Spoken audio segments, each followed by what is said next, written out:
Et à 7h42, on retrouve Axel de Tarlet pour le Zoom Éco. Nikos Aliagas. Bruno Le Maire annonce un projet de loi pour taxer les GAFA dès cette année. Expliquez-nous, Axel de Tarlet. Alors, ce projet de loi sera présenté d'ici un mois et ce sera une taxe rétroactive qui va commencer donc depuis le 1er janvier de ce mois-ci.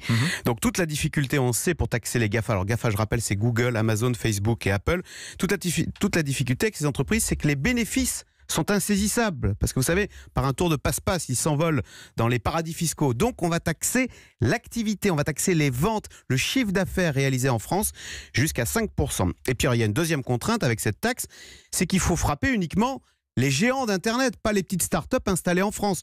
Donc cette taxe ne concernera que les entreprises qui font plus de 750 millions d'euros de chiffre d'affaires, ça fait plus d'1 milliard de dollars en gros.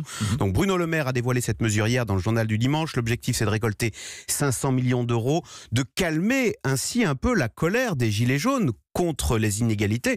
Bon, c'est un fait, Bruno Le Maire le reconnaît bien volontiers. C'est vrai que les PME en France sont davantage taxées que les géants d'Internet. Mais que de temps perdu, Axel de Tarlet. Pourquoi est-ce que ça a été aussi long ? Alors, le problème, ça a été long parce qu'on a cherché à trouver une solution au niveau européen. Le problème, c'est que dans l'Union européenne à 28, il y a toujours un ou deux pays qui bloquent. Donc là, en l'occurrence, ce sont l'Irlande, le Danemark et la Suède.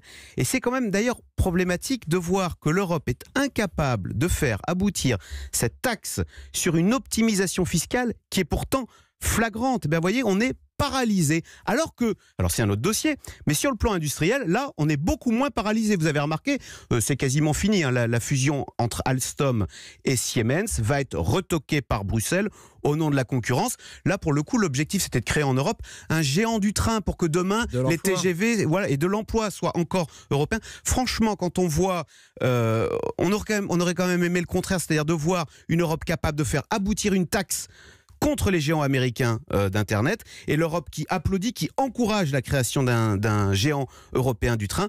On a tout le contraire. À 4 mois des élections européennes, on ne peut pas dire que ce message soit fantastique. Le Zoom Éco, présenté quotidiennement par Axel de Tarlet sur Europe 1, c'est à 7h43.